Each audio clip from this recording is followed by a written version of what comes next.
Hello everyone, how are you? Um, Hope everybody had a good New Year's Eve, bringing in the year 2022 and the end of 2021. I was looking forward to going down, hang out with my good friend Joe, D. Graves, his family, and my friend Daniel, but I don't know what happened. I was at work. Something hit me. Constantly running to the washroom. I got home, I was feeling lightheaded, a little dizzy. I decided best thing for me to do is stay home, take it easy. It's the last thing I want to do is go down, hang out with my friends, and if I caught like a cold bug or something and they got sick, I would feel bad. So I did the reasonable thing, stay home.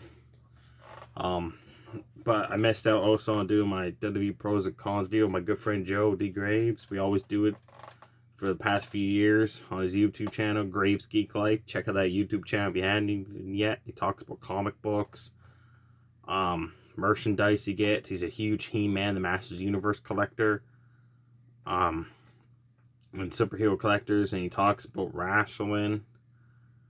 He gives you reviews about movies. Definitely check out that YouTube channel if you haven't yet. Well, he did his version of WWE's pros and cons of the year 2021. And I agree with some of his cons and some of his pros. So that's why every year we always make a list of like cons and the pros. So just in case like Joey said one of the cons, I have one to back me up. So here's my pros and cons of the year for WWE 2021. I agree with Joey. One of these cons was their NXT. NXT was a great show.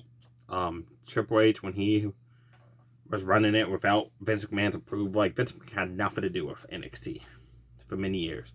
Triple H was making it great. Like, I loved watching NXT, like the Undisputed Era, Dakota Kai, Chelsea Black-Eyed, Tegan Knox, Io Shirai, the glorious Bobby Roode, Kevin Owens. He started NXT before he came to Raw and SmackDown. And Triple H, as you know, he had a heart condition issue.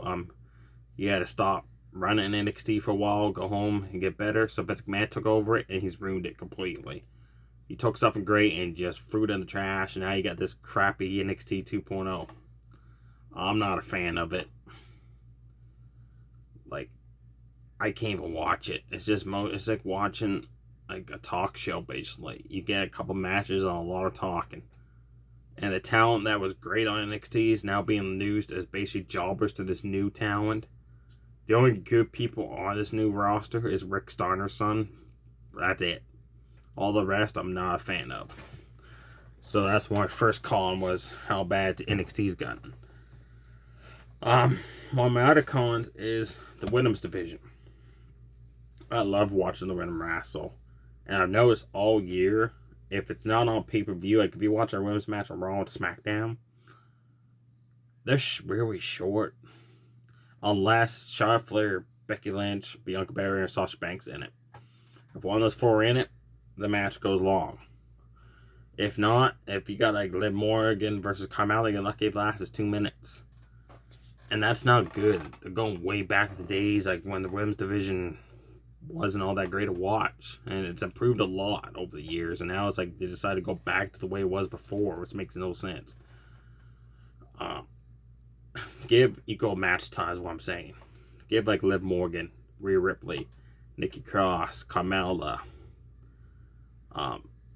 Chelsea Blackheart, Shayna Baszler, Natalya. Give them equal time, like match time. Like you give the match times like with Charlotte Flair, Sasha Banks, Becky Lynch, Bianca when they're in a match. Give these women that much match time, and they can show you what they can do in that ring. They can't when they only got wrestled for like 2 or 3 minutes. So that's my other con, how women's matches on Raw and SmackDown are really short, if they're one of the top 4.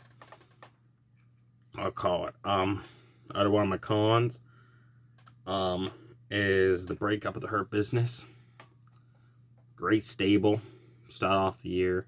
Bob Lashley, MVP, Shawn Benjamin, Cedric Alexander. These guys, when you put them together, they just fit like glue. And, of course, Vince McMahon breaks up the stable and realize that was a big mistake. Now they're trying to put it back together, and you can't do it. Like Shelton Benjamin and Cedric Alexander, they're losing constantly now, and they were Raw Tag Team Champions, like the best of the tag team division I thought of 2021. But now, last going off, they're basically like the B team back in the day, or Bo Dallas and Curtis Axel. Yeah, so I'm not a big fan of the WWE breaking up the Hurt Business. My fourth con. So here.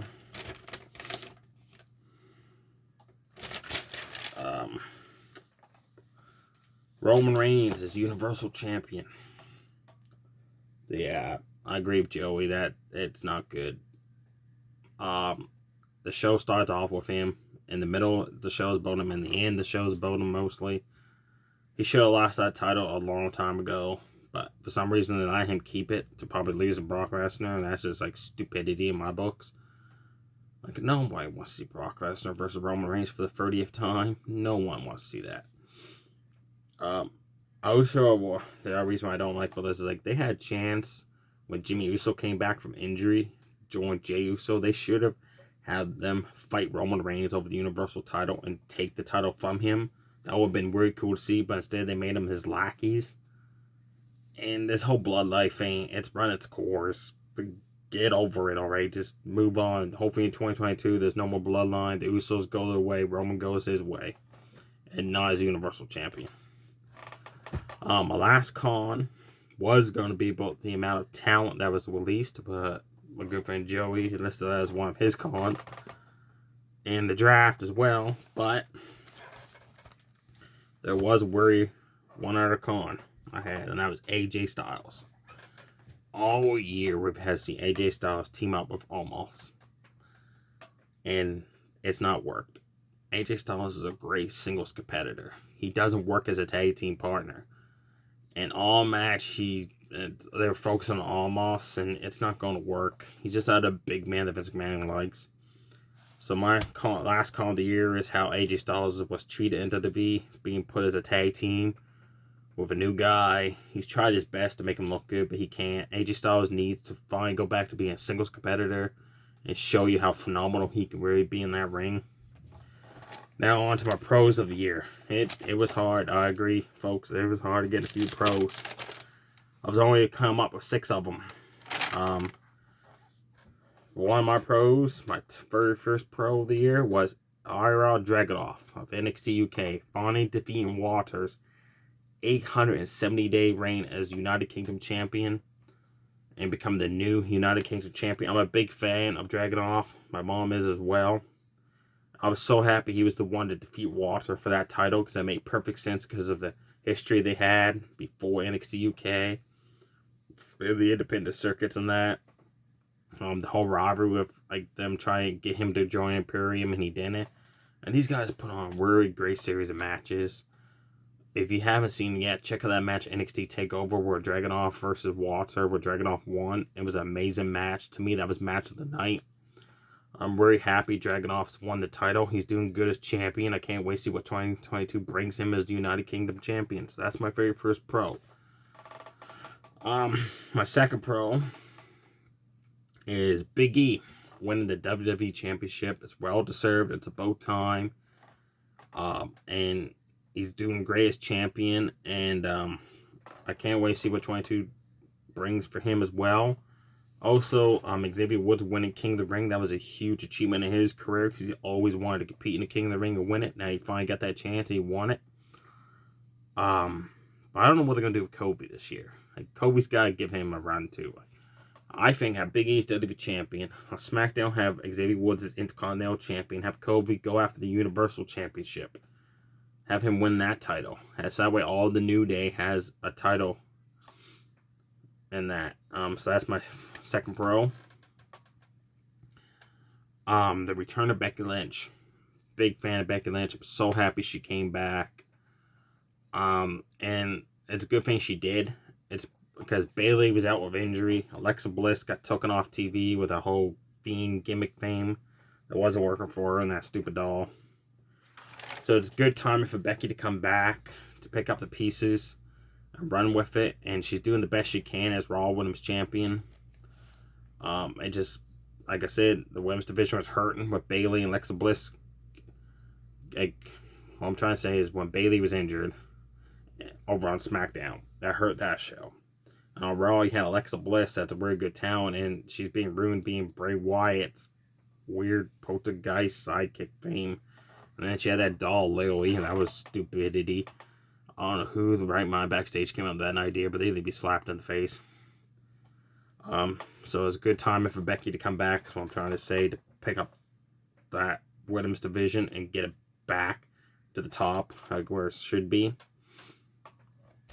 My last two pros is breaking up of some tag teams. Nia Jax got released in WWE.